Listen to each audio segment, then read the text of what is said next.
A Werewolf Shifter romance audiobook written by Jane. Prologue.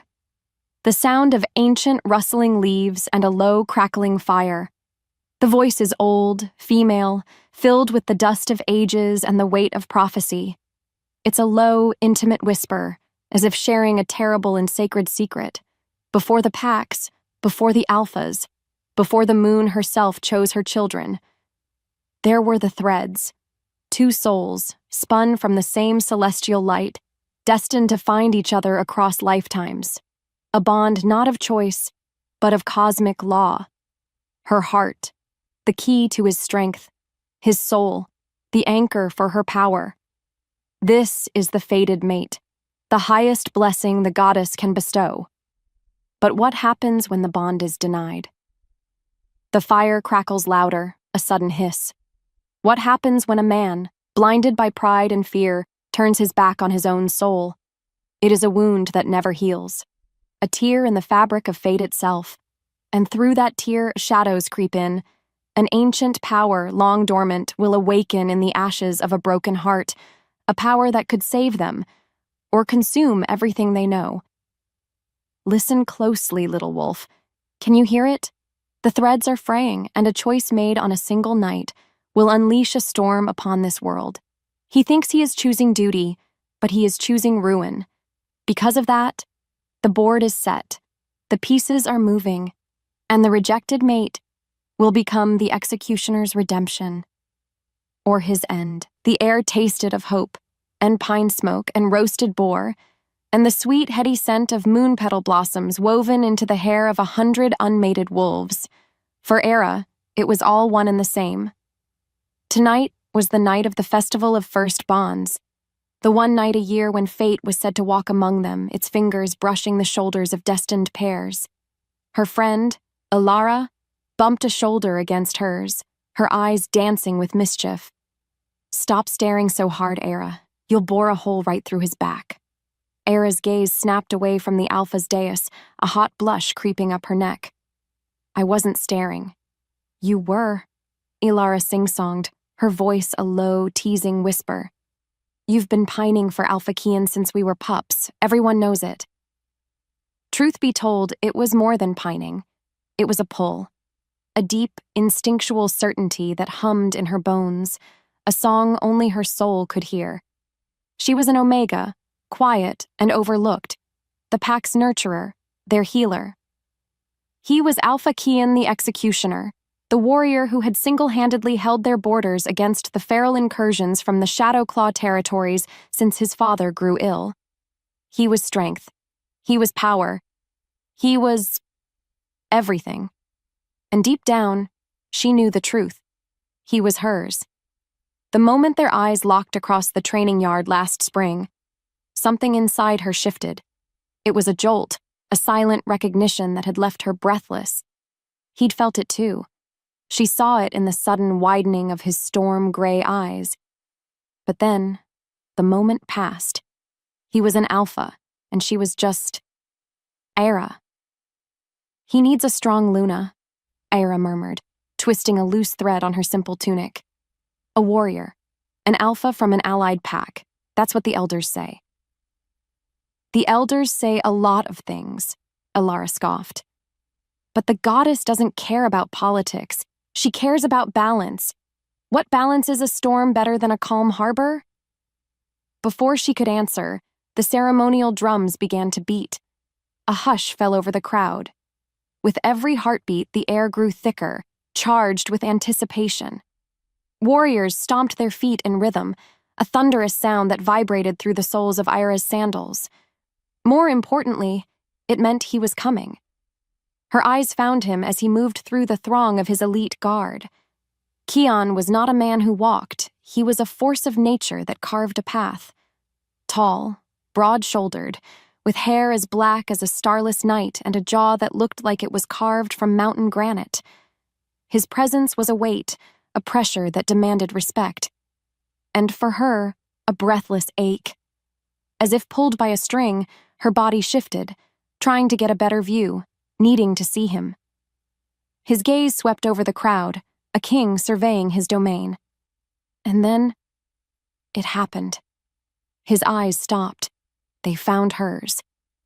For the span of a breath, the world narrowed to the space between them.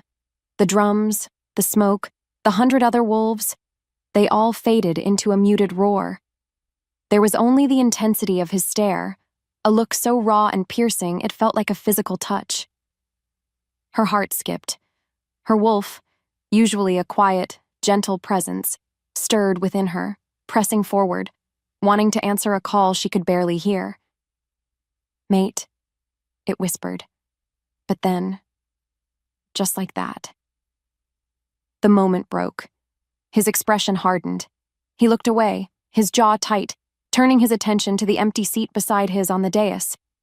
The world rushed back in, colder than before. Her chest ached with a sudden sharp pang of loss. Still, she held on to that single, fleeting moment. It was real. It had to be. No matter how hard she tried to be realistic, that look was a promise, a secret shared between their souls. He just needed to remember it. The clearing fell silent, the air thick with unspoken questions, leaving Aira's own hope hanging precariously in the balance. The scent of moon petals and hopeful she-wolves drifted through the open window of his study, and Kian wanted to snarl. It smelled like promises he couldn't keep, like a fate he had to defy. His study was his sanctuary and his prison. Maps marked with enemy patrols covered the massive oak table. Detailed accounts of dwindling food supplies were stacked in one corner, and letters from allied alphas offering condolences for his father's illness, and thinly veiled offers for their daughter's hands, were in another.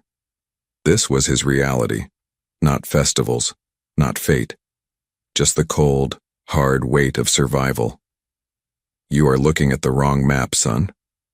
Kian didn't turn. He knew that voice, as hard and unforgiving as the winter mountains. His father, former Alpha Valerius, stood in the doorway, leaning heavily on a staff but with eyes that had lost none of their predatory gleam. "The Shadow Claws attacked the Southern Patrol again last night," Kian said, his voice a low growl. "They're getting bolder. Our numbers are thin. Our numbers are thin because our alliances are weak." Valerius slammed the butt of his staff on the floor. "And alliances are forged with marriage bonds, Kian, not wishful thinking. Lyra arrives on the morrow. Her pack, the Stone River pack, can bolster our border and secure our trade routes. You know this." Kian's fists clenched on the table. "And I am to sell myself like a broodmare for the good of the pack?"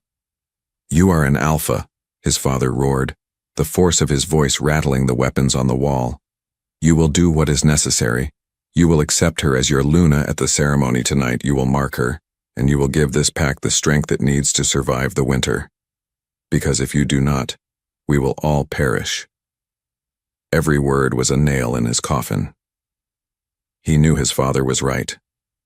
Ever since the great sickness had swept through their pack 5 years ago, taking so many, including his own mother, they had been vulnerable, weak. The Shadow Claws smelled it like blood in the water. An alliance with Stone River wasn't just an advantage, it was their only hope. That's why he had to do this. Yet, his wolf clawed at the inside of his ribs, a frantic, desperate beast. It didn't want Lyra. It didn't want a political alliance. It wanted the quiet Omega with eyes the color of the dawn sky and a scent like wild honey and rain. It wanted Aira. As if summoned by the thought, he stalked to the window. He saw her down below, standing with her friend, a small, unassuming figure in the vibrant chaos of the festival. But to him, she burned like a star. The moment their eyes had locked earlier, it was like lightning to his soul. His wolf had howled in recognition, a primal cry of found, found, found. A growl rumbled in his chest now, low and pained. Denying it felt like tearing off his own arm. To make things worse, he knew she felt it too. He saw the pure, undiluted hope in her eyes, and it was a knife in his gut, a hope he was about to utterly destroy. "I see the way you look at that Omega girl," Valerius said, his voice dropping to a dangerous hiss behind him. "Do not be a fool, Kian. Do not let a fleeting distraction condemn us all. Your mother, she would have understood what duty requires." The mention of his mother was a low blow, and it landed perfectly. Guilt warred with his instincts. Love warred with duty. But the pack always came first. Without another word, he turned from the window, his face a mask of cold iron. The storm in his eyes was banked, leaving only ice. The pack comes first. Kian bit out, each word a betrayal to his own soul. It always has. He strode past his father, leaving the scent of pine and crushed hope behind him, on his way to shatter a bond forged by the goddess herself. The drums reached a fever pitch, and then silence. A profound, ringing quiet that held the breath of every wolf in the clearing. Aira's heart hammered against her ribs, a frantic bird beating its wings against a cage. She had managed to find a spot near the front, her view of the great ceremonial dais clear. Under the weight of his stare from earlier, her hope had blossomed anew, fragile but fierce. Then, he stepped forward. Alpha Kian.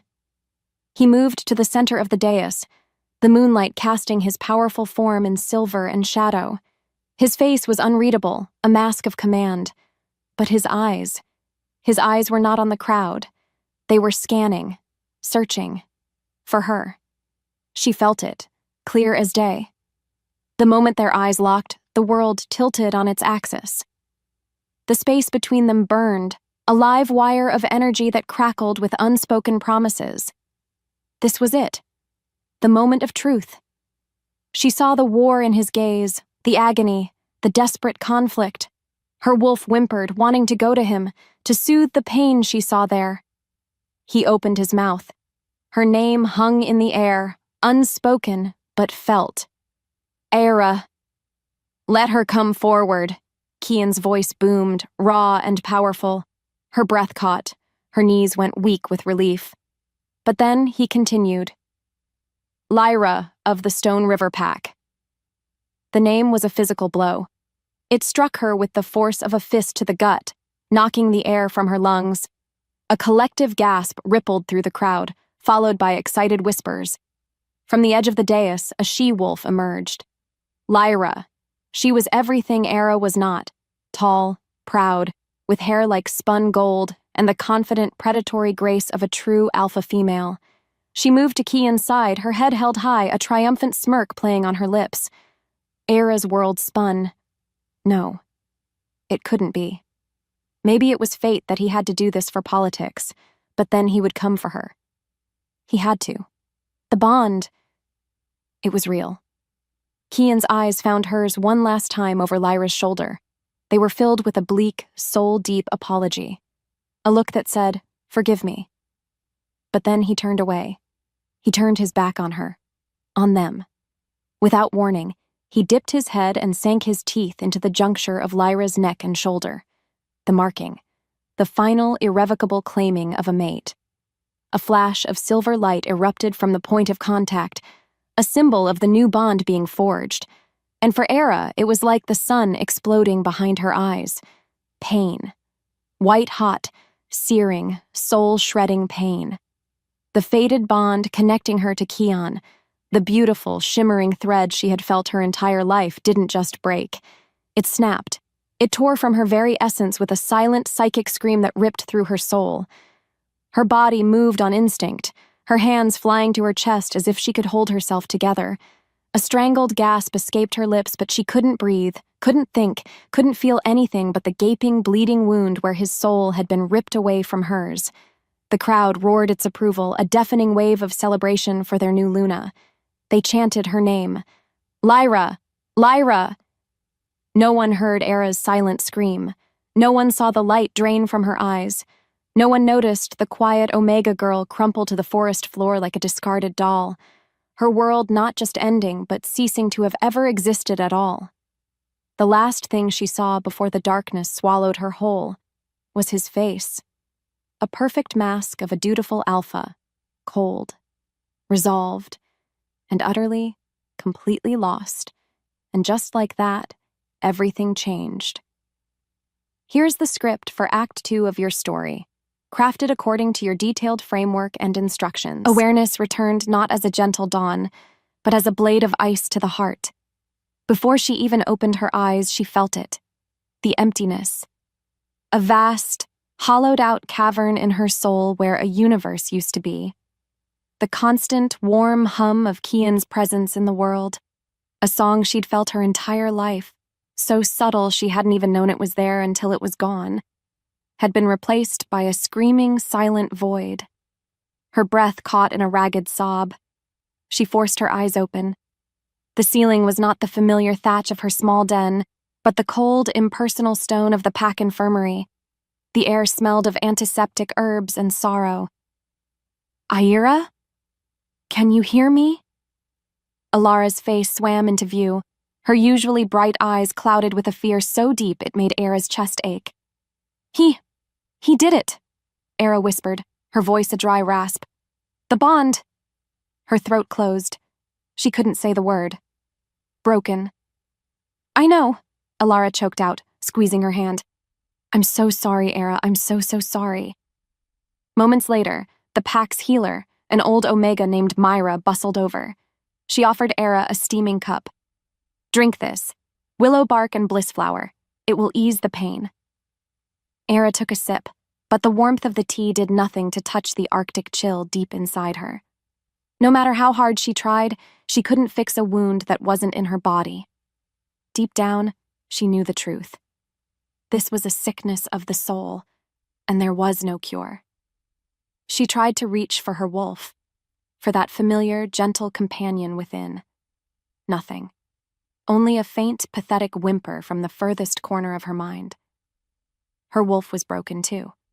To make things worse, the heavy wooden door creaked open, revealing two figures who made the air crackle with menace. Alpha Valerius, Kian's father, his face a mask of cold fury, and beside him, Lyra, the new Luna. She was dressed in fine furs, and the silver mark on her neck seemed to glow with a triumphant light, a beacon of Aira's agony. Her eyes raked over Aira's prone form with undisguised contempt. Get up, Valerius commanded, his voice leaving no room for argument. Aira struggled to sit, her body trembling. What you did at the ceremony was a disgrace, he snarled, an emotional Omega display. You created a scene. You cast a shadow on your Alpha's union. I didn't mean to, Aira stammered. Your pain is a threat, Lyra cut in, her voice sharp and cruel. A she-wolf suffering a bond break is unstable, a liability. She could turn feral. Valerius nodded grimly. She is right. You are a danger to the stability of this pack. Because of that, your Alpha has been forced to make a difficult decision. He paused, letting the cruel weight of his words settle in the suffocating silence. She didn't know what scared her more, the cold hatred in his eyes or the terrible finality in his tone. By order of Alpha Kian, Valerius declared, his voice like the fall of an axe, you are hereby exiled. Your presence in this pack is no longer tolerated. Exiled. The word was a death sentence. And in the stillness that followed, Aira realized the agonizing truth. The pain of the broken bond was only the beginning. Crack. The sound of shattering glass echoed the splintering of his own soul. Kian stared at the jagged shards of the mirror, at the distorted reflection of the monster looking back at him. His knuckles bled freely, the coppery scent of his own blood doing nothing to mask the cloying, wrong scent of the she-wolf sleeping in his bed. His bed, his room, his life. He had done his duty. He had secured the alliance. He had saved his pack. So why did it feel like he had set the whole world on fire? Every breath was agony. He could feel her pain, a phantom limb that had been hacked off, yet screamed with incessant torment. The bond break was a two-way street, a truth no one ever spoke of. The goddess had ripped something from Aira, but she had scooped something vital out of him, leaving a raw, infected wound that duty and power could not heal. My love. Lyra's voice, husky with sleep, grated on his raw nerves. She rose from the bed, a vision in silk and moonlight, her golden hair cascading over the glowing mark on her neck. His mark. A brand of his failure. She wrapped her arms around his waist from behind, pressing her body against his. "What's wrong? Come back to bed." Her touch was fire, but the wrong kind. It didn't soothe, it scorched. Without thinking, he flinched away, shrugging her off so forcefully she stumbled back. Her eyes narrowed. "What is the meaning of this? I am your mate, your Luna." "You are a treaty," he snarled, the words tasting like ash. "An alliance my pack needed to survive. Do not mistake it for anything else." The slap of her words was sharp, but not as sharp as the pain in his chest. "How dare you? I am yours, you marked me." "I did what I had to do," he roared, whirling on her, his wolf, a raging, tormented beast, surging to the surface.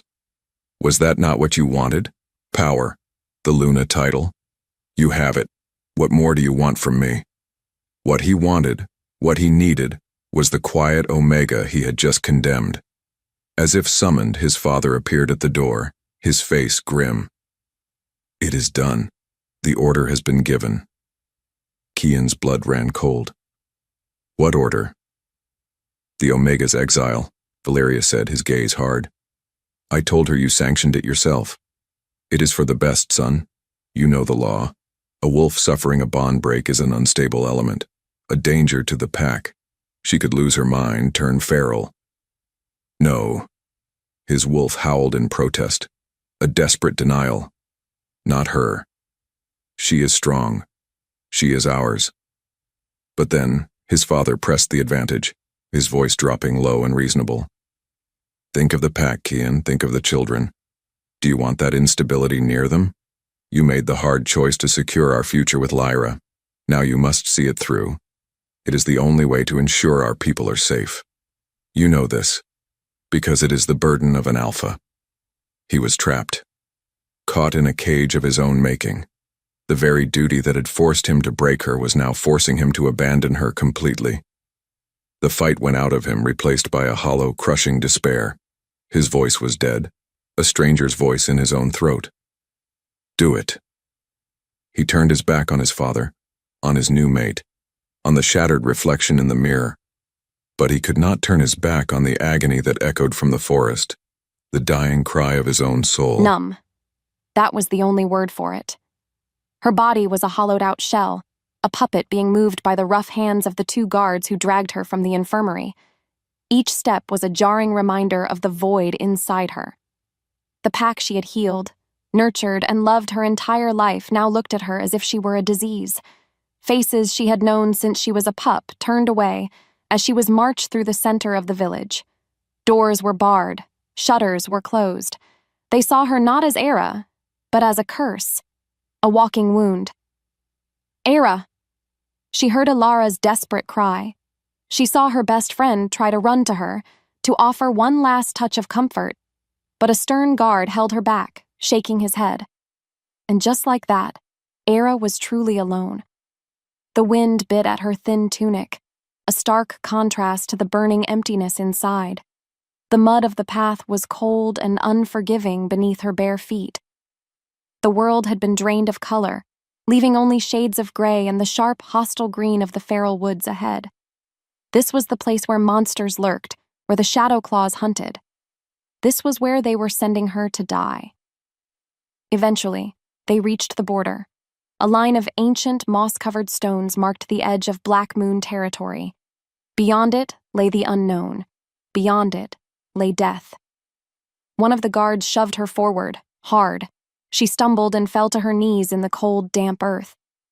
"You are banished," the guard intoned, his voice devoid of any emotion. "Never return. If you cross this border again, it is on pain of death." With that, they turned and walked away, their footsteps receding, leaving her in a silence that was more terrifying than any scream. The silence of absolute abandonment. She stayed there for a long time, kneeling at the edge of her entire world. The pain was a physical weight, crushing her, dragging her down. She had nothing left, no pack, no mate, no wolf, no hope. With the last of her strength, she pushed herself up and stumbled forward, crossing the line. She walked into the deep, dark woods, each step taking her further into oblivion. The trees loomed over her like skeletal giants, their branches clawing at the bruised twilight sky. A freezing rain began to fall, plastering her thin tunic to her skin, but she barely felt it. She walked until she couldn't walk anymore. And then she collapsed at the base of a great ancient oak, her body finally surrendering to the despair that had claimed her soul. This is it, she thought, as the world began to fade to black. This is the end. She was ready for it. She welcomed the encroaching darkness. But then, without warning, as the last of her consciousness frayed, something stirred.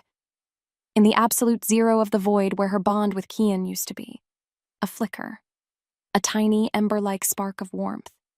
It was not her wolf. It was something else, something older, deeper, something that had been sleeping within the bedrock of her soul, forgotten by time. As if summoned by her utter devastation, it pulsed, just once. A faint, quiet beat in the crushing silence. A power she never knew she possessed, awakening in the ruins of her life. And she let it happen. Here's the script for Act 3 of your story, crafted according to your detailed framework and instructions. Death did not take her. She awoke to a world of gray dawn and silence. A bone-deep chill was her only blanket, but she was alive. She pushed herself up, her muscles screaming in protest, and saw something that made her breath catch.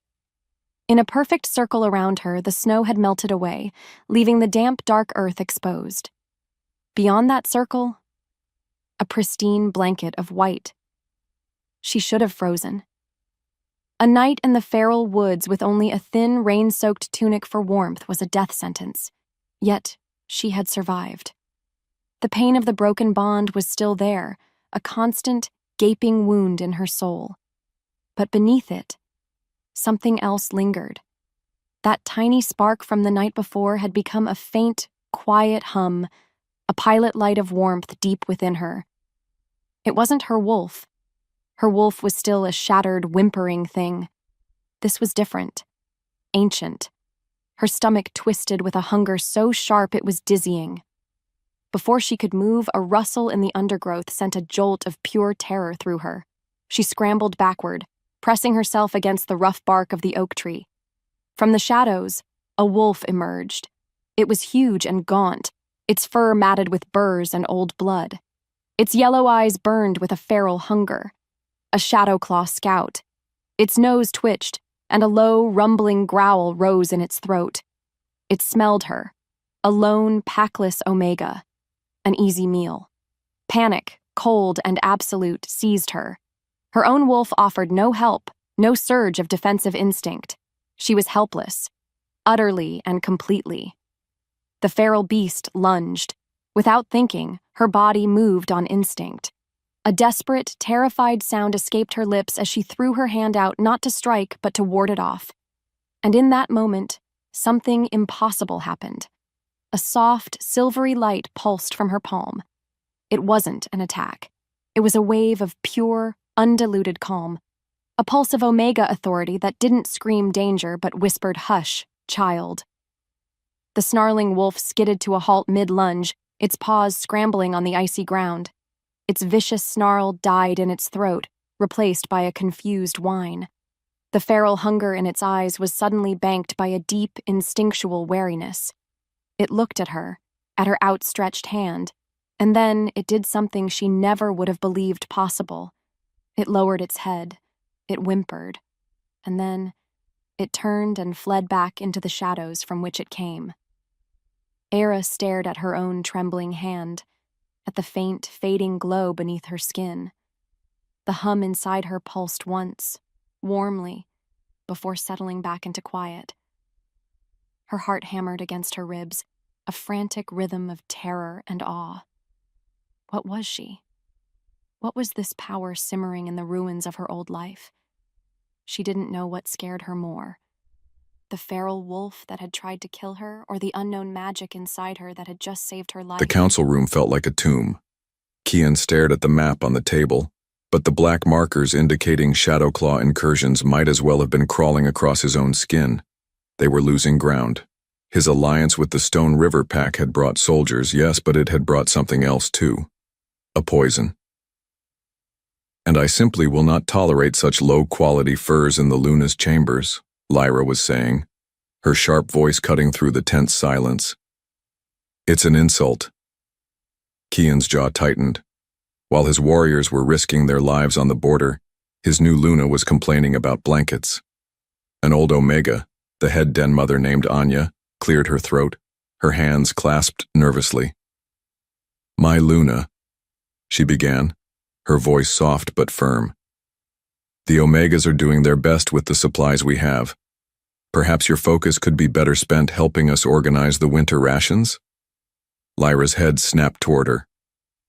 Are you questioning my priorities, Omega? I am merely suggesting. You are suggesting I should dirty my hands with servants' work, Lyra sneered. Know your place. You are here to serve, not to think.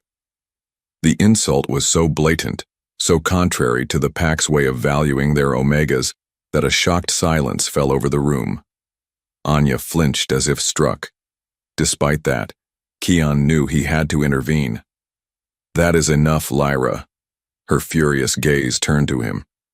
You would defend her over me? Your mate? I am defending the order of my pack, he said through gritted teeth, the lie tasting foul. Truth be told, he was defending the memory of another Omega, one who would have calmed this room with a single gentle word. As a result, the meeting dissolved into a tense, useless stalemate. Afterward, Lyra cornered him near the hearth. The tension between them, which had been simmering for weeks, finally broke. They do not respect me, she seethed. And it is because you do not show me respect. You barely touch me. You look at me as if I am a stranger. Perhaps it is because you act like a conqueror, not a Luna. He shot back, his own control fraying. This pack is not a prize you have won. It is a family that is bleeding, and you are doing nothing to help heal the wounds. Heal them? I am a warrior. I am here to bring strength, not to coddle weaklings. Strength without heart is just brutality, Lyra. Don't you understand that? She didn't. He saw it in her eyes. She saw the world in terms of power, dominance, and victory. He had chosen a warrior to save his pack, but he had sacrificed its soul in the process. Because of that, he felt a despair so profound it threatened to swallow him whole. He turned and stalked away from her, needing air, needing to escape the suffocating weight of his own choice. He climbed to the highest battlement, the cold wind whipping at his face. He looked out over the vast, dark expanse of the feral woods, and without meaning to, he whispered her name into the wind. Aira. It was a prayer, a curse, an admission of his own damnation. He had everything he thought he needed to save his people, so why did he feel like he had already lost everything that mattered? The sky darkened with the threat of a blizzard. Aira stumbled through the deepening woods, driven by a primal need for shelter. The encounter with the feral had left her shaken, but also changed. A tiny seed of will had taken root inside her. She would not die out here. Not like this. As the first flakes of snow began to fall, she felt it again. A pull. It was not a thought, but a gentle, insistent nudge in the back of her mind, urging her left, away from the path she was trying to follow. Her first instinct was to fight it. The woods were dangerous, and leaving a trail was foolish. But the pull was persistent, a quiet hum beneath the roaring pain of the broken bond. It felt ancient, and strangely, it felt safe. With nothing left to lose, she surrendered to it. She pushed through thorny branches and over slick, moss-covered rocks, following the silent guidance. The forest grew thicker, darker. Just as she was about to give up, she heard it. The sound of falling water. The pull led her directly to a sheer rock face, where a thin waterfall cascaded down into a small, icy pool. It looked like a dead end, but the instinct urged her forward, closer. Her hand trembled as she reached out and pushed aside the curtain of falling water, and behind it, A cave. A narrow opening, perfectly concealed. As she stepped inside, out of the biting wind, a wave of warmth and peace washed over her, so profound it nearly brought her to her knees. The humming inside her intensified, resonating with the very rock around her. Her eyes adjusted to the dim light, and her breath hitched in her throat. The walls of the cave were not bare stone. They were covered from floor to ceiling in intricate, spiraling carvings that seemed to pulse with a faint, silvery light. They were symbols of the moon, of wolves, of a great mother tree. Ancient icons she had never seen before. Drawn forward, she walked deeper into the cavern.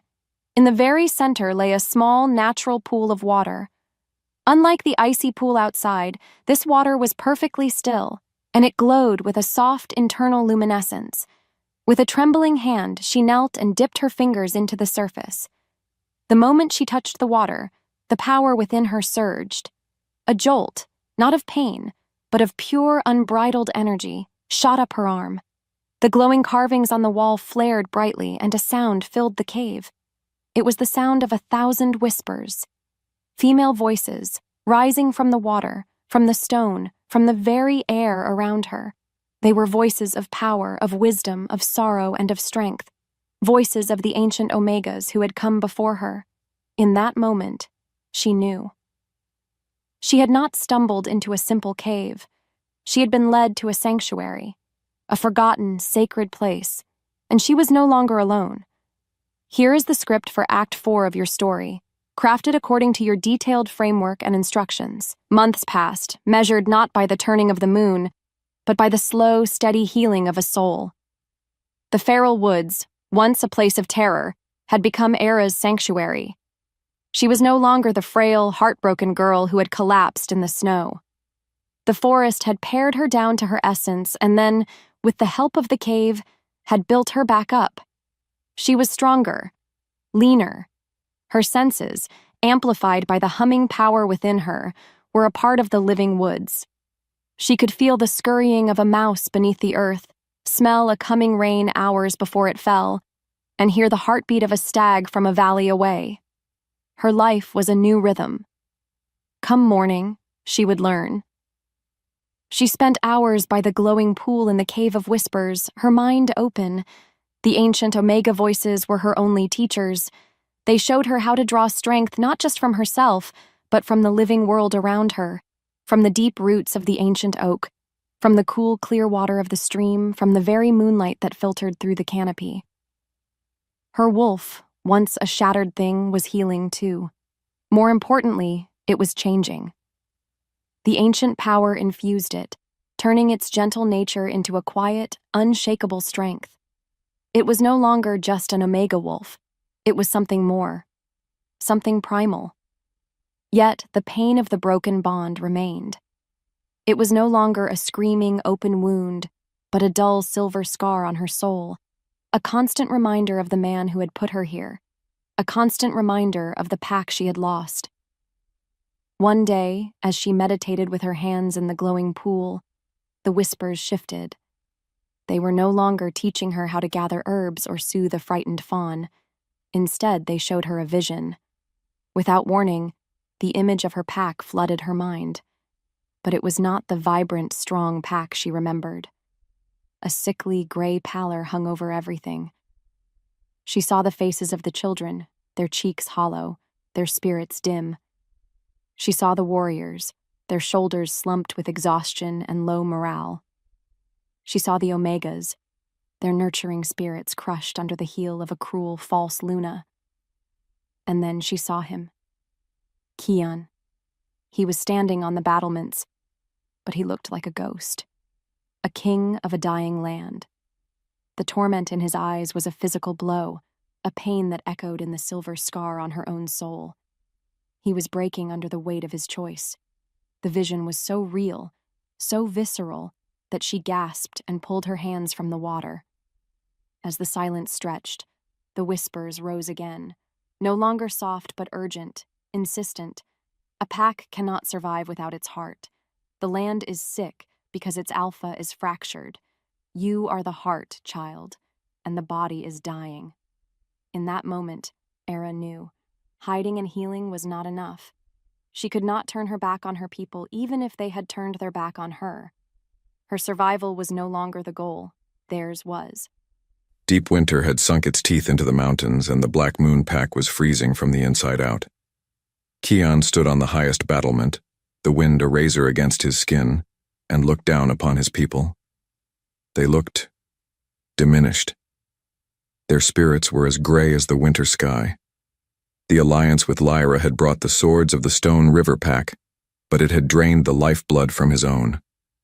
Not only that, it had created a rift. There were no longer just Black Moon wolves. Now there were Kian's wolves and Lyra's warriors, and the two factions watched each other with a suspicion that was beginning to curdle into hatred. Lyra ruled with an iron fist, hoarding the best of the winter supplies for her own people, while the pack's den mothers and children went without. It was a strategic nightmare and a spiritual poison. That night, the poison finally spilled over. "The children are sick," Anya, the head den mother, told him, her voice trembling but resolute. They stood in the great hall, the fire doing little to warm the icy tension.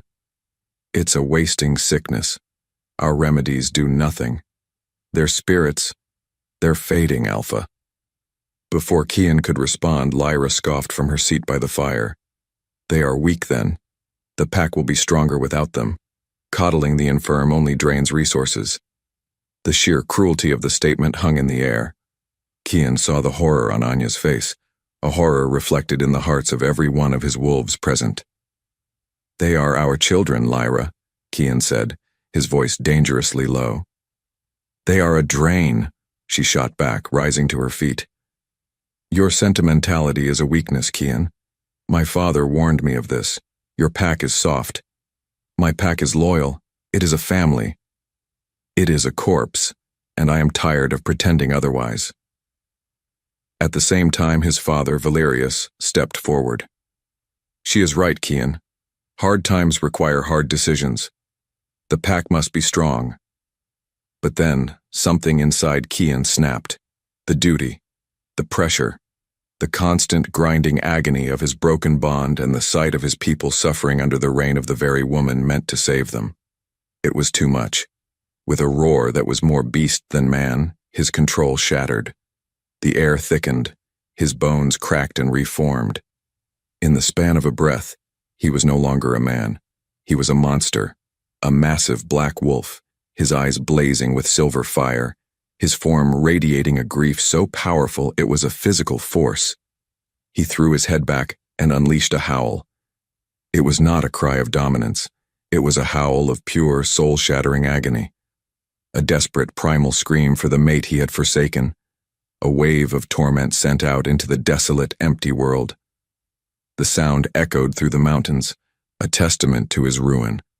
As the last, mournful note faded, he stood panting in the stunned silence of the great hall, and in the void his howl left behind. He felt it, faint, impossible, a ghostly echo in the deadened part of his soul, a flicker of warmth, a connection he thought was gone forever. Aira. His world tilted. Was it possible? Could she still be alive? And just like that, everything changed. Hope, the cruelest and most precious emotion of all, was rekindled in the heart of his despair. She felt his howl not in her ears but in her bones. She was kneeling by the glowing pool deep in the heart of the mountain when the wave of his agony washed over her. It traveled through the earth, through the roots of the world, and into the power that now lived within her.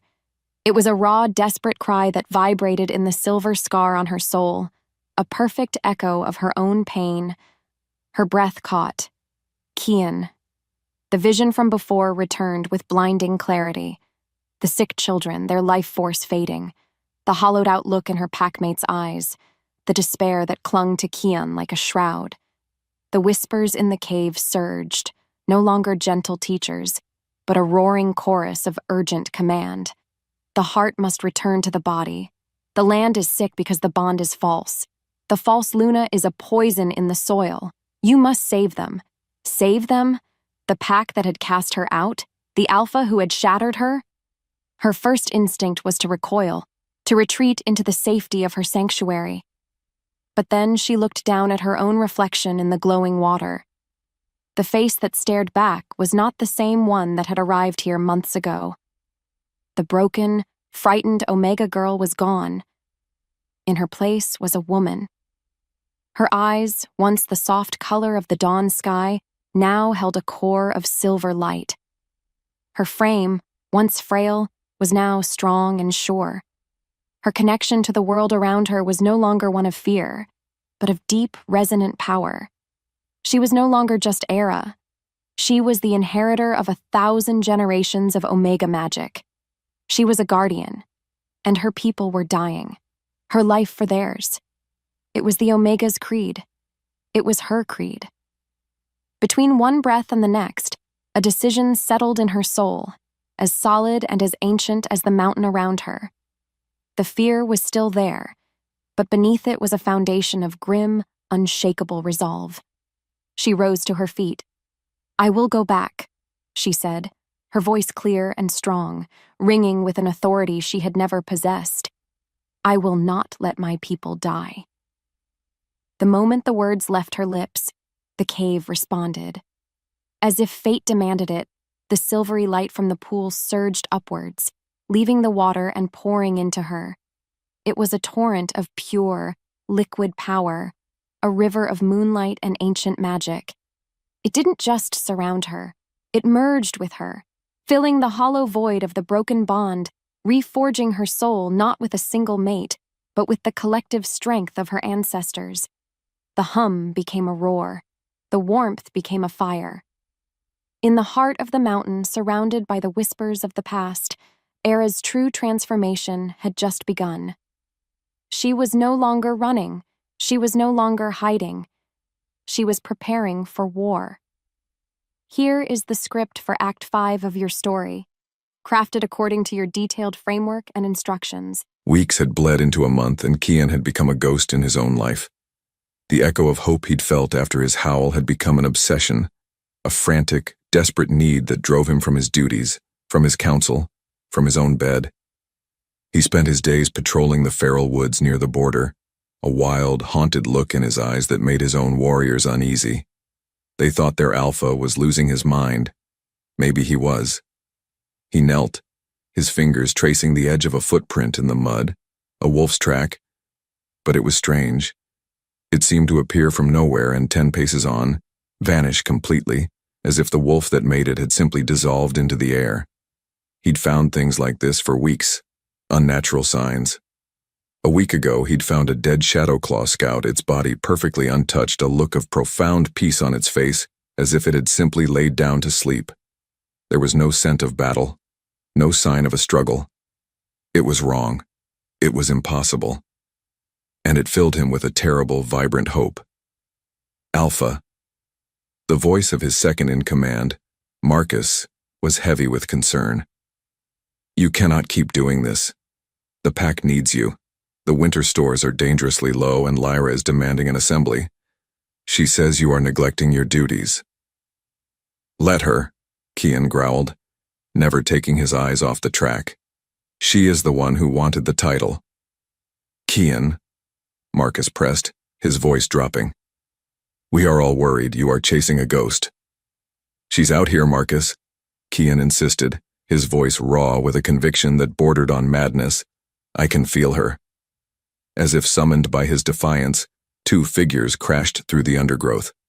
Lyra, her face a mask of thunderous rage, and his father, Valerius, his expression one of deep disappointment. "So this is where the great Alpha hides," Lyra spat, her eyes flashing. "While your pack starves, you are out here, chasing shadows?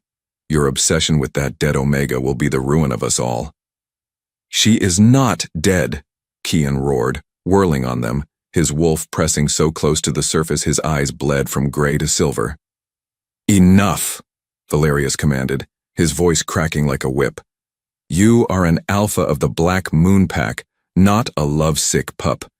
You will return to the village. You will perform your duties. You will put this foolishness behind you. That is an order. For a long moment Kian stared at them, at the she-wolf he was bound to and the father he was meant to obey. They saw an obsession, a madness. But they were wrong. Because what he felt was not a memory. It was a promise. Without another word, he turned his back on their fury and stared into the deep woods, the scent of wild honey and rain a phantom kiss on the wind, and in the quiet of his soul, he answered them. She's not dead. This wasn't an obsession anymore. It was a hunt. The night was cold and clear, the moon a shard of bone in the ink-black sky. From her vantage point on the ridge, Aira looked down on the Black Moon village. Her village. A thick blanket of spiritual sickness clung to the air, a foul, gray energy that was a direct result of the false bond between Kian and Lyra. It was a poison, and it was killing her people. Her return was not one of triumph, but of infiltration. Cloaked and hooded, she moved with an otherworldly grace, the forest itself seeming to bend around her, masking her scent and muffling her steps. The whispers of the cave had taught her well. She was a ghost, a shadow with a purpose. She bypassed the border patrols with ease, their senses, dulled by the pack's low morale, unable to detect her. Her destination was the infirmary. She crept to the dirt-streaked window, her heart aching at the scene inside. Several of the pack's children lay on cots, their small chests barely rising, their faces pale and gaunt. Anya, the head den mother, was slumped in a chair, her face buried in her hands, her shoulders shaking with silent, exhausted sobs. The sight solidified Aira's resolve into something as hard and sharp as obsidian. She did not try to enter. Her presence would only cause panic and confusion. Instead, she knelt in the frozen dirt outside the infirmary wall, near the well from which the entire pack drew its water. As her wolf stirred in shared purpose, she placed her palms flat on the cold ground. She closed her eyes, shutting out the world and turning inward, to the deep, glowing reservoir of power within her. She was the Omega, the heart, the nurturer, and the poison in her pack was a spiritual one. So, her healing must be spiritual too. She drew upon the power, not of her own body, but of the deep, living earth beneath her. She pulled it up through her palms, a cool silver energy, and then she pushed it back out. She channeled a slow, steady pulse of pure, cleansing Omega magic into the soil, directing it toward the deep spring that fed the well. She was not healing the children. She was healing the water. A soft silver light, invisible to any eye, pulsed from the ground beneath her hands. The air grew cleaner, purer. The oppressive spiritual stench lessened. Her work done, she watched from the shadows. Moments later, Anya, rousing herself, drew a fresh bucket of water from the well. She gave a small, feverish child a sip from a wooden cup. Aira held her breath.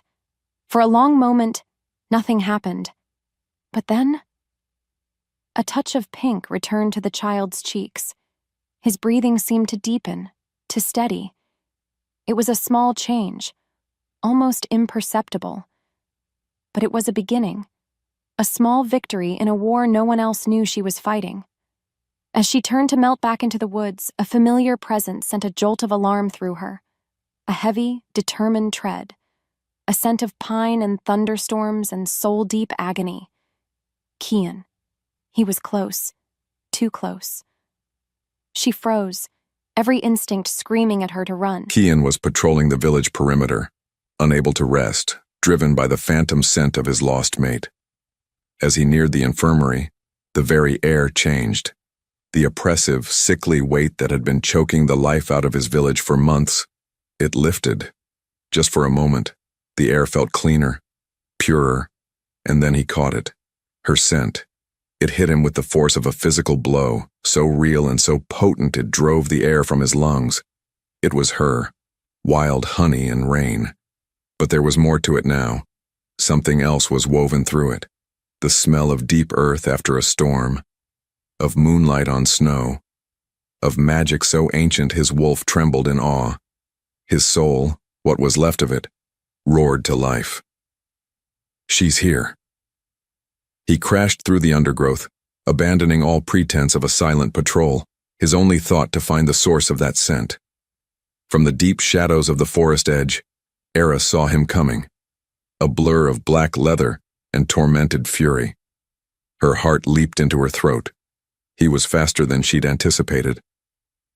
As he burst into the small clearing where she had just been kneeling, she pressed herself flat against the trunk of a massive pine, willing the shadows in her own power to swallow her whole.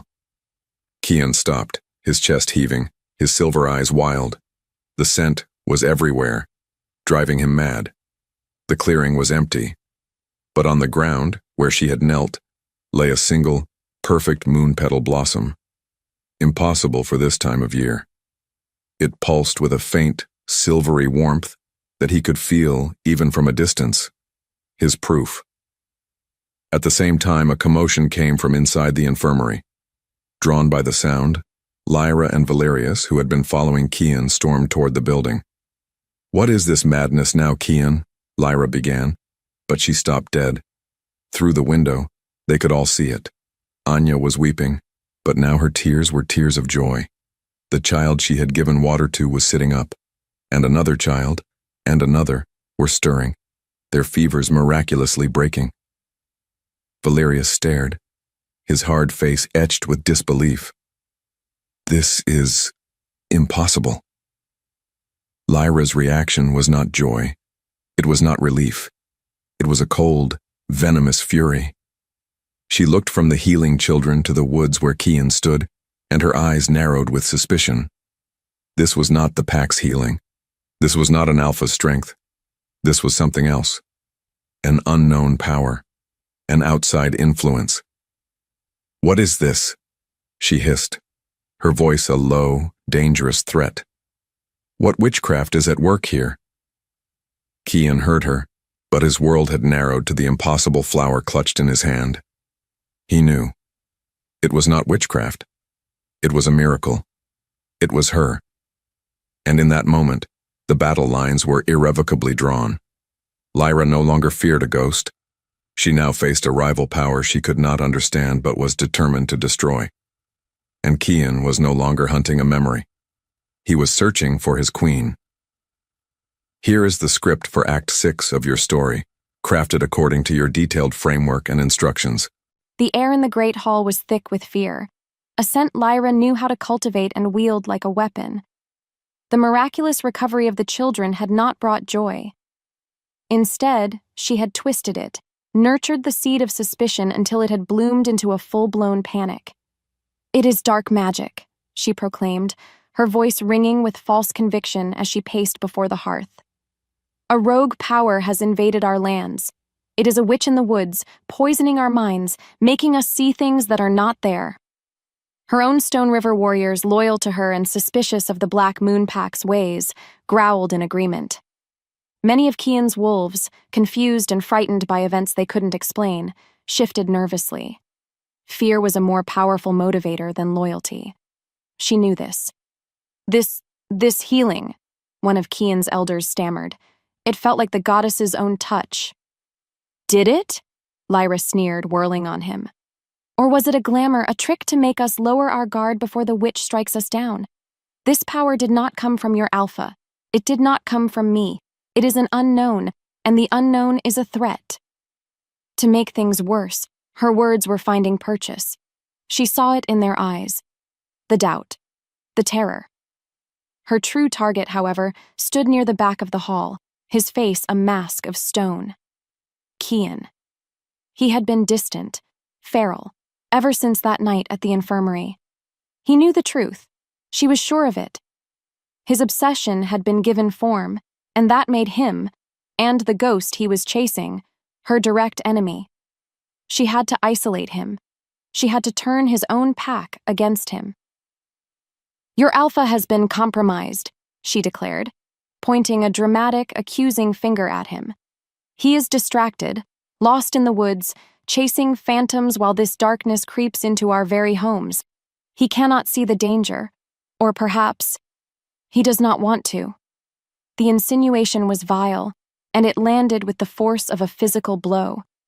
A murmur of shock and outrage rippled through the Black Moon wolves. "You dare accuse me?" Kian's voice was a low, deadly rumble. "I accuse you of failing to protect this pack," she shot back, pressing her advantage. "I say we hunt this witch down.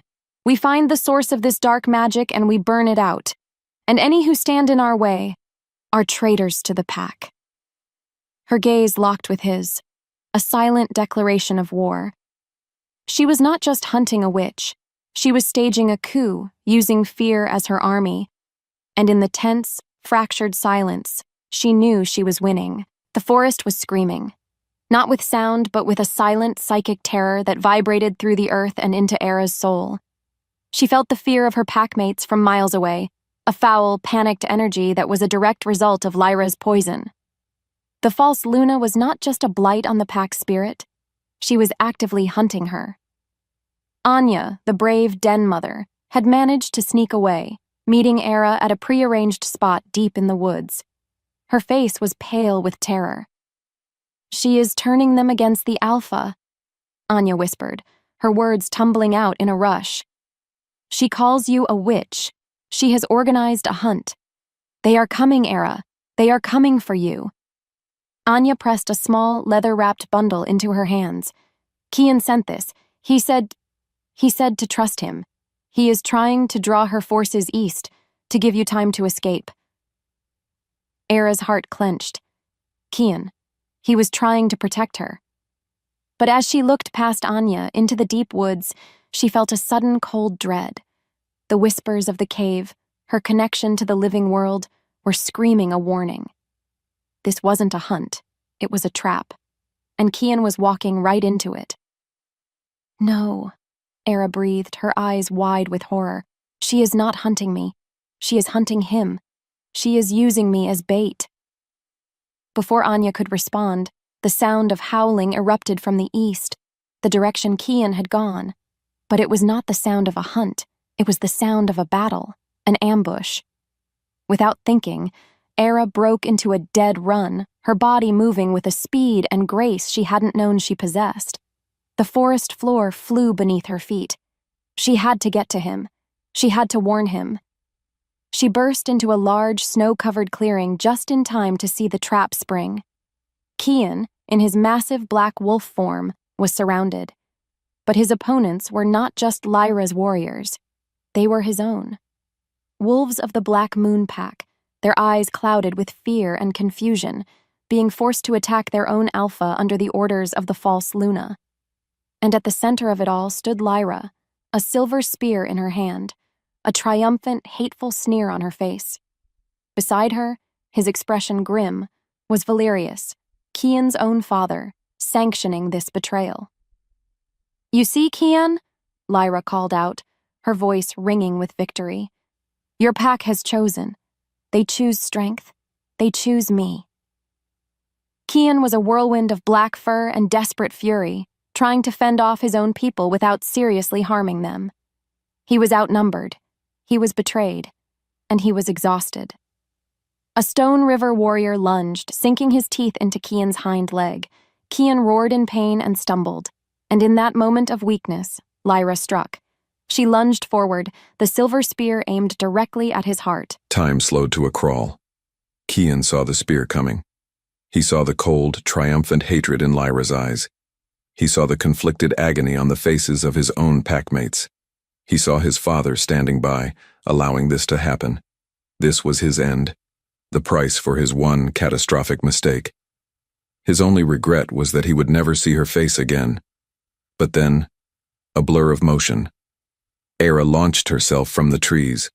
She was not the quiet Omega he remembered. She was a force of nature, a streak of silver and righteous fury. She slammed into Lyra with the force of a charging bear, sending the she-wolf flying and the silver spear skittering uselessly across the snow. For a heartbeat, the clearing was plunged into a stunned silence. Every wolf, Black Moon, and Stone River alike stared at the impossible figure standing over their fallen alpha. The exiled Omega, the ghost, the witch. She was breathtaking. Her eyes glowed with an inner silver light, and the very air around her crackled with an ancient untamed power. Aira, Kian breathed, the name a prayer on his lips. She met his gaze, and in her eyes, he saw not forgiveness, not love, but a fierce, protective fire that was more beautiful than either. But the moment was shattered. "Kill her!" Lyra shrieked, scrambling to her feet. "She is the witch! Kill them both!" The spell was broken. The confused and terrified wolves, now faced with two perceived threats, surged forward. Aira did not flinch. She stood her ground before Kian's wounded form, a lone guardian against a tide of snarling wolves. She raised her hands, and a shimmering shield of silver energy erupted around them, deflecting the first wave of attackers. But Kian could see the strain on her face. She was powerful, but she was one against many. The shield flickered. "Aira, run!" he roared, trying to push himself up, his wounded leg collapsing beneath him. She ignored him. Her focus was absolute, but the onslaught was too much. A massive Stone River warrior, one of Lyra's champions, broke through the shield with sheer brute force. He lunged not for Aira but for Kian's exposed throat. Aira screamed his name. She threw herself in the path of the attack. The warrior's jaws, meant for Kian, closed around her shoulder. Aira cried out, a sharp, piercing sound of agony. The silver shield shattered. The power in her eyes flickered and died. She crumpled to the ground beside him, her blood a splash of shocking crimson against the pure white snow. The sight of her, broken and bleeding for him, shattered the last of Kian's restraint. A sound of pure, unadulterated fury ripped from his soul. But it was too late. The wolves swarmed them. He felt teeth and claws tearing at him. He tried to cover her body with his own, but he was too weak. The last thing he saw before the darkness took him was Lyra, standing over them, her face a mask of ultimate victory. And in the crushing silence that followed, Kian knew the truth. He had not just failed his pack. He had failed his mate. And now, they would both pay the price. All was lost. Here is the script for Act 7 of your story, crafted according to your detailed framework and instructions. He didn't know how long he was out. Seconds, hours, a lifetime. Consciousness returned like a rising tide of pain, a dull throb in his leg and a sharp, tearing agony in his soul. But his first thought, his only thought, was a name. Aira. His eyes snapped open. He was not in the blood-soaked snow. He was in a small, dry earthen den, the air thick with the scent of healing herbs and damp soil. And across from him, lying on a pallet of furs, was Aira. Her face was pale, her shoulder crudely bandaged, but she was breathing. She was alive. Relief, so potent it was dizzying, washed over him. "Easy, Alpha." Kian's head snapped to the side. Kneeling beside him was Marcus, his loyal second in command, his face grim. And beside him, tending to Aira's wound with a gentle touch, was Anya, the head den mother. "How?" Kian's voice was a hoarse rasp. "Lyra left you for dead," Marcus explained, his voice a low, angry rumble. "She declared you both traitors and ordered the bodies left for the carrion birds. It gave us the chance we needed." Anya looked up, her old eyes burning with a fire Kian had never seen. "A dozen of us.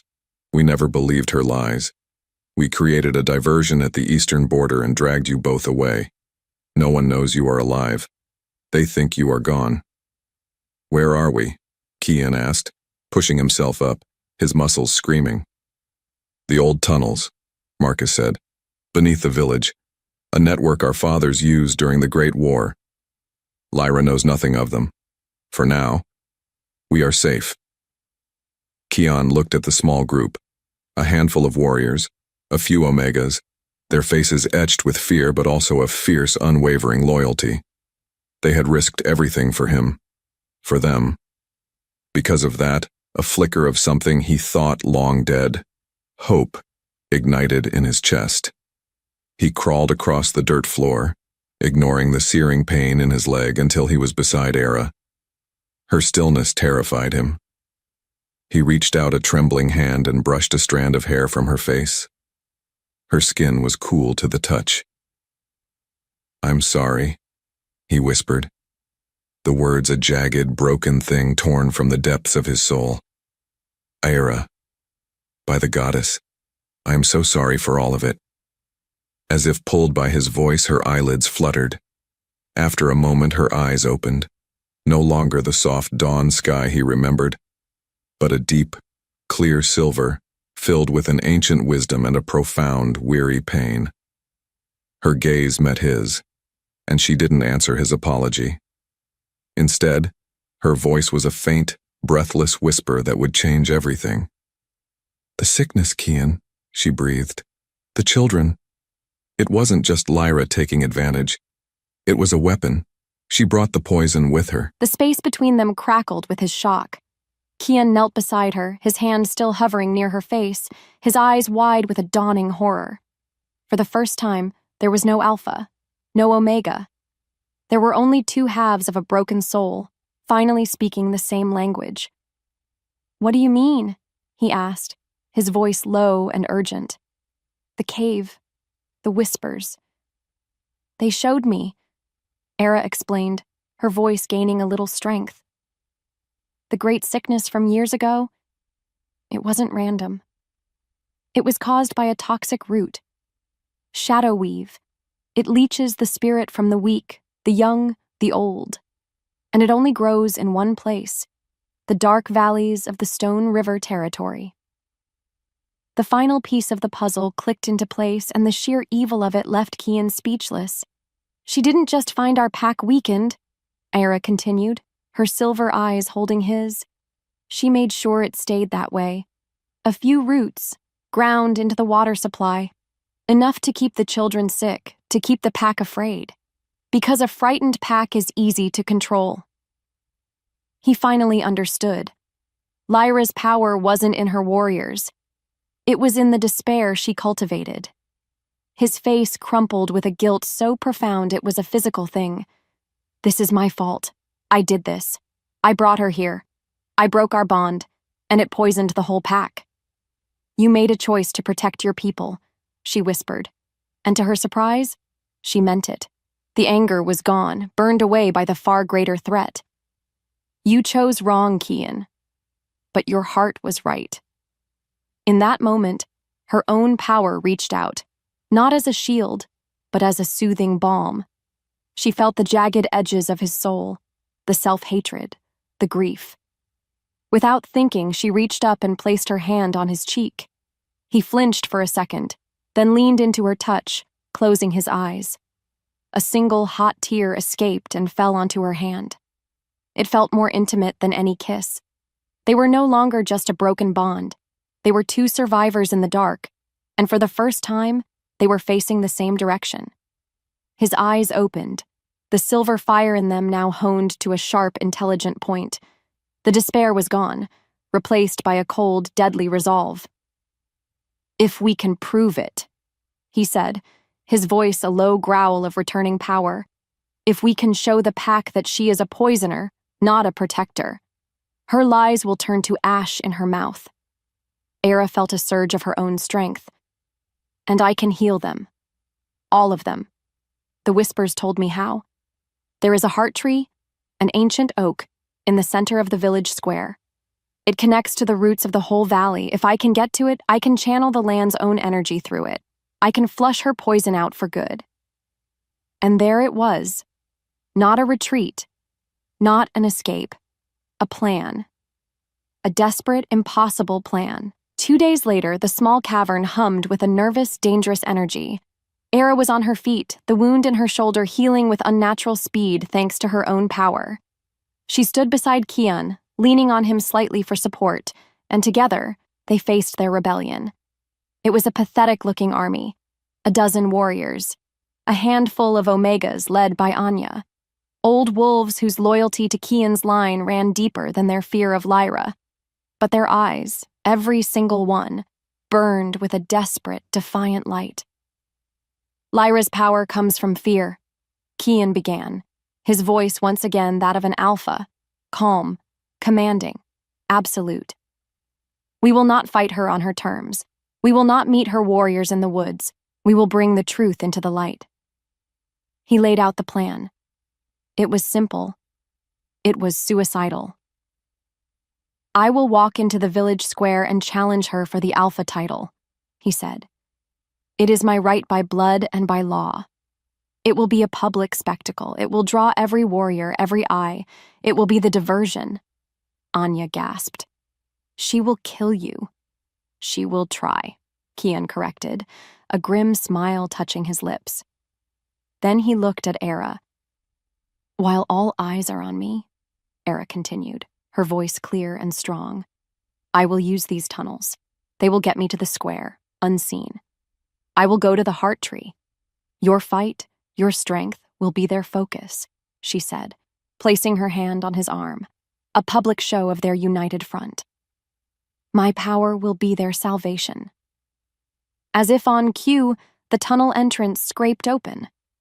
Marcus entered, his face grim but his eyes triumphant. In his hands, he held a leather pouch. He opened it, revealing several gnarled, sickly-looking black roots. The air immediately felt colder, tainted.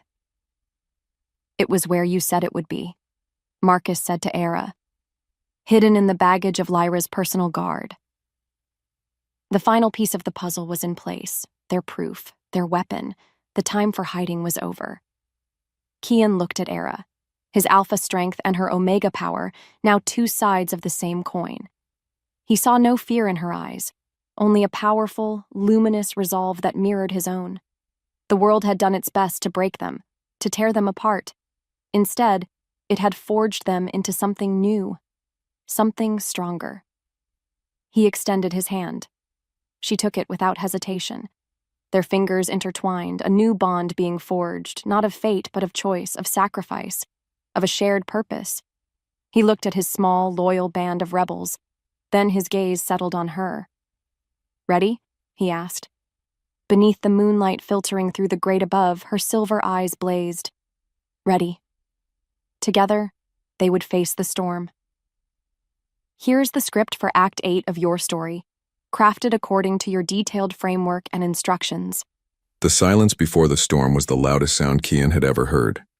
He walked into the center of the village square, his steps deliberate, each crunch of snow under his boots a drumbeat counting down to his own potential death.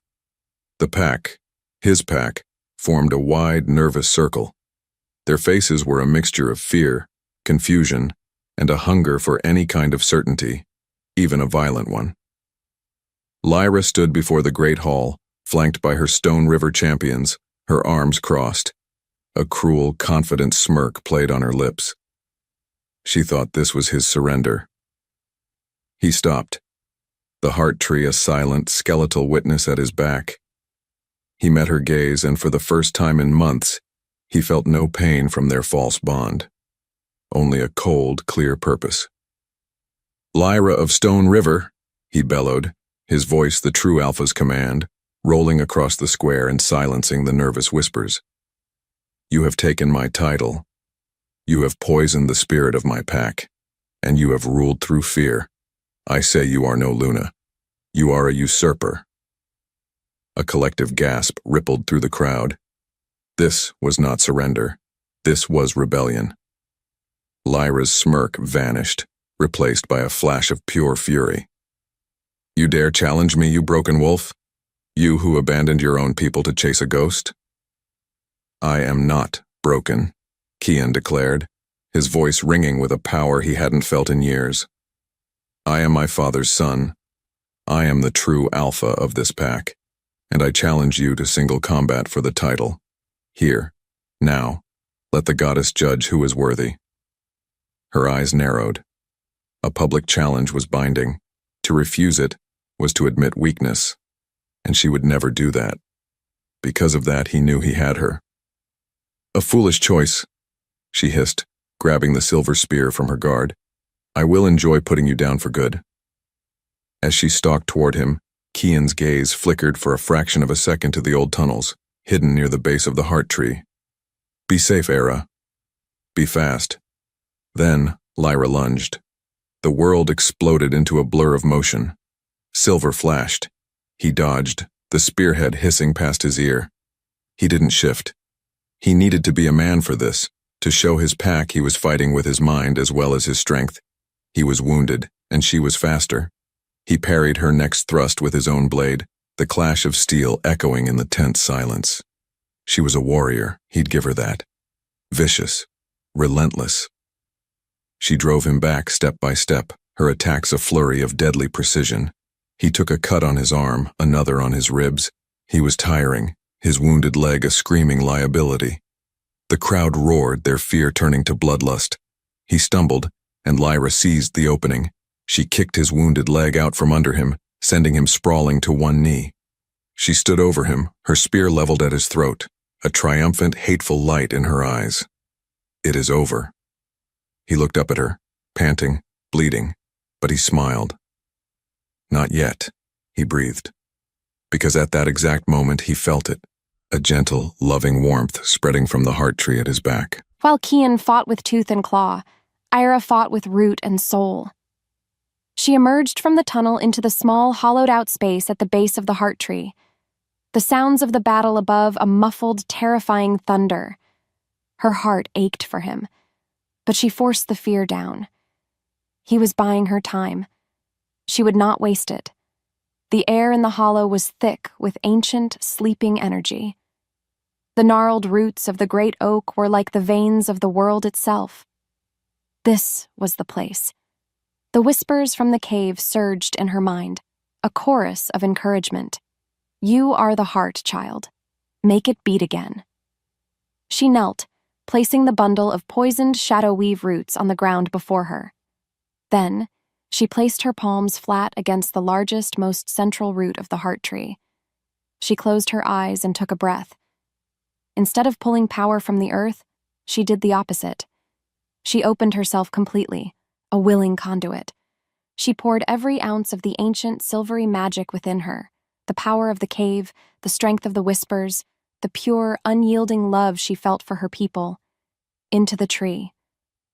Heal, she whispered, the word a prayer. The tree responded. A soft, silver light began to glow from beneath her palms, pulsing in time with her own heartbeat. The light traveled from her hands into the root, then spread, a network of light racing through the entire root system beneath the village. The air in the hollow grew warm, smelling of fresh earth and blooming moon petals.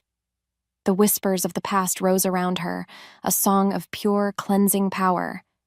She pushed more, feeling the strain, the world outside fading to a distant roar. Her focus was absolute. She pictured the sick children, their spirits dim. She pictured the warriors, their hearts heavy with fear. She pictured Kian, fighting for her, for them. Heal them, her soul screamed, and with one final, desperate push, she unleashed it all. A wave of pure silver energy erupted from the heart tree. It was not a violent explosion, but a gentle, silent wave of warmth and light and truth. It pulsed outwards, unseen, unheard, washing through the soil, through the stones, through the very souls of every wolf in the square above. And it carried with it the undeniable proof of Lyra's betrayal. The silver light washed over him not from the sky but from the ground up. It felt like a cool drink of water on a parched day. The exhaustion, the pain in his leg, it didn't vanish, but it lessened. And in his mind, he saw it all with blinding clarity. The vision of the shadow weave root, the truth of Lyra's poison. He wasn't the only one.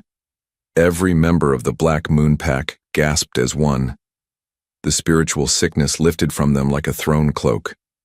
The fog of fear and confusion in their minds evaporated, replaced by the sickening, horrifying truth. They felt the poison that had been weakening their children. They felt the lie that had been festering in their hearts. And they knew, with absolute certainty, where it had come from. Lyra stumbled back, her spear wavering. What is this? The pack was no longer looking at her with fear. They were looking at her with a cold, dawning fury. At that moment, Marcus and Anya stepped forward from the crowd. Marcus threw the pouch of shadow weave roots at Lyra's feet. "This is her strength," Anya cried out, her voice ringing with power. Poison! She has been poisoning our children, our pack, since the day she arrived. The truth now felt by all was undeniable. Lyra's face contorted with rage and panic. Her power, built on a foundation of lies and fear, crumbled to dust. He is lying. It is the witch's trick. But no one was listening. From the edge of the crowd, a figure stepped forward. Valerius. He looked at the roots, at the faces of his people, at his bleeding son. And the pride, the arrogance, the hard political maneuvering, it all fell away, leaving only a broken old man. He met Kian's eyes, and in a gesture that shook the pack to its core, he dropped to one knee and bowed his head. "Forgive me, my son," he rasped. "My Alpha." That was the final blow. The pack turned on Lyra as one. 100 growls merged into a single, terrifying roar of judgment. She was surrounded. There was nowhere to run. Kian rose to his feet, his gaze fixed on her. He did not need to kill her. Her fate was sealed. "You are no Alpha," he said, his voice quiet but carrying across the square. "You are nothing. You are exiled. May the feral woods give you the mercy you never showed my people." Without another word, he turned his back on her, leaving her to the cold, silent judgment of the pack she had tried to break. His only thought was for Aira. He stumbled toward the heart tree, his heart pounding a frantic, hopeful rhythm. She was kneeling at the base of the tree, pale and exhausted, but her silver eyes were bright. He fell to his knees in the snow before her, heedless of the pain. For a long moment, they just looked at each other, the roar of the pack fading into a distant murmur. "You came back," he whispered, his voice thick with emotion. "I never really left," she answered, her voice soft. He reached out, his hand gently tracing the scar on her shoulder where she had taken the bite meant for him. This is my fault. All of it. The pain, the exile. I chose duty over fate, over you, and I have regretted it every second of every day." Her heart ached at the raw, undisguised agony in his voice. "I know," she said, placing her hand over his. "But look what came from it. The whispers, the power. Maybe the bond had to break so something stronger could be forged." He looked at their joined hands, then back to her face. He saw no blame in her eyes, only a deep, profound understanding that mirrored his own. They had both been broken, and they had both found their way back, not as the fated children the goddess had intended, but as the strong, tested leaders their pack needed. "The old bond is gone," he said, his voice trembling slightly. "It was a gift of fate, and I threw it away." He took both of her hands in his. "But this, what we have now, this is a choice. My choice. And I choose you, Aira. In this life and every life after." Her breath caught. He lowered his head, his gaze never leaving hers. "Will you be my Luna, Aira? Not because the goddess commanded it, but because your heart chooses mine." Tears welled in her eyes, not of sorrow, but of a joy so pure it was breathtaking. Her soul, scarred but whole, sang in answer. "Yes," she breathed. "Yes, Kian, always." He did not lunge. He did not claim. He lowered his head with a reverence that was a prayer in itself. Gently, with a tenderness that spoke of 1,000 apologies and 1,000,000 promises, he pressed his teeth to the unmarked side of her neck. A new mark, a new bond, a searing, brilliant light, not just silver, but shot through with the gold of his own alpha spirit, erupted between them, warm and whole and unbreakable. It was a light of choice, of sacrifice, of a love that had walked through fire and emerged stronger. He pulled back, resting his forehead against hers. He was her Alpha. She was his Luna. And together, under the watchful eyes of their healing pack, they were finally, truly home. And just like that, everything that had been broken was made whole again.